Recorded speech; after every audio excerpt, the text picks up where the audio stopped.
Hello, welcome to another wonderful episode of Shoe Reviews. I'm your boy Dave LeBlanc, and today I'll be talking about the one, the only, Florsheim.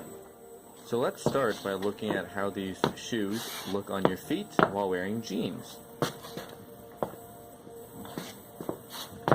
Here is how these shoes look without pants that go all the way down. So if you feel like wearing these with shorts or weird enough to do that. Alright, so here we have the Florsheim Capital Wingtip boot.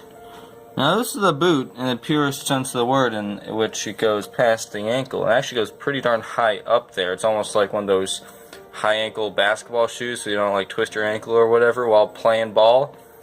Kind of like that. Now this is made out of leather. The color is cognac, you know, if you want to do a French pronunciation. And this particular one is 7.5 D. Now, what's cool about it? Let's look at the front.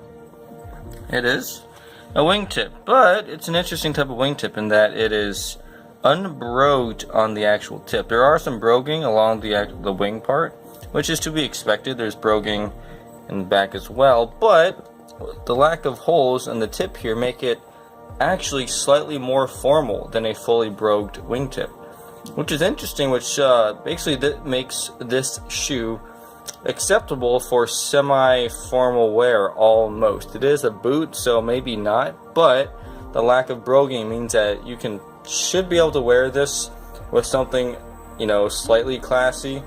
Like I would say this is acceptable with a sports coat or something similar. If it was like a fully brogued wingtip, you'd probably just want to wear like a rolled up sleeved long sleeve shirt, but this thing allows you to dress up or down, which is extremely versatile.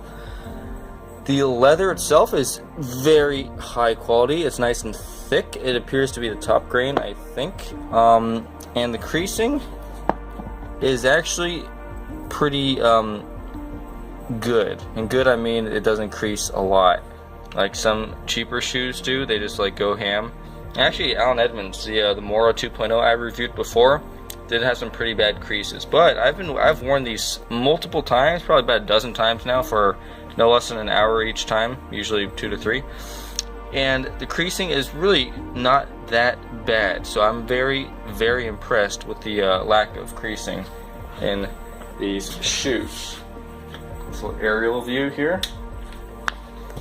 But they have one fatal design flaw. Check this out. So they have these eyelets for the shoelaces, right? And I have a piece of tape on here. Why do I have a piece of tape? Well, it's because without the piece of tape, these metal eyelets, let's get that in focus. Jeez. These metal eyelet things actually dig into the leather. And you can see that right there.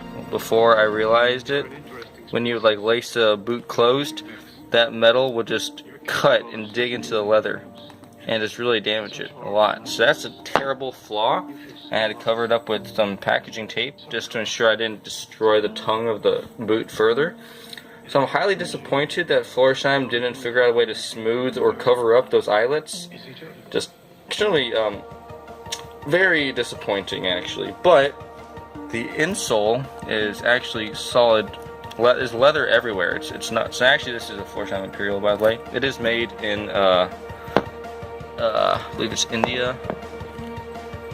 Yeah. It's made in India. So it's not one like the good Imperials, but it's a pretty darn good shoe. Made in India with leather everywhere.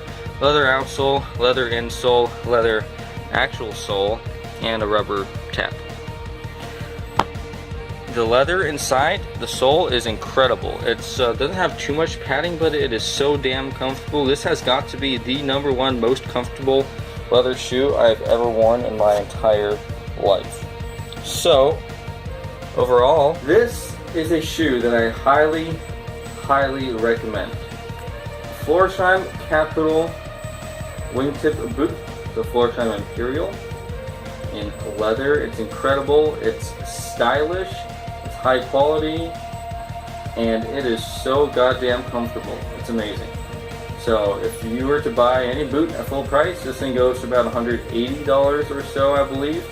as cheap as $130 on Amazon, this is the way to go. I love it, and you will too.